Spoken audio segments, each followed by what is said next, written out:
जाजपुर जिला दशरथपुर ब्लॉक तलिया कृषि समवाय समिति रे बिहन बंटन को नहीं चाषी असंतोष।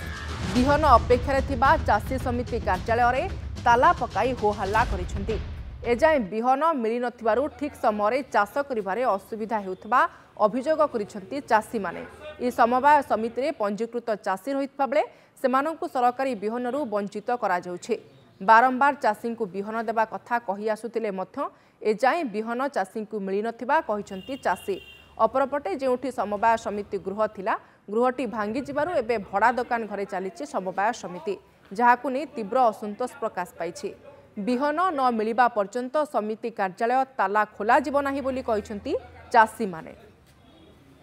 तो पई आमे चाष जदि पर ठीक बिहन न देमु ये इंश्योरेंस आमर सोसाइटी बलवान कौटू आसो आम दीटा तीन पॉइंट आम सोसाइटी थिले आम चाषी इंश्योरेंस किसी पैसा पाइपर मु तो बिहन देवी तलिया सोसाइटी सार दबानी आम दीटा पॉइंट केमी अधिक रही चाषी मैंने केमी इंश्योरेंस पाइबे लेट चाष हम एवं मरुड़ी हम कौन हम कही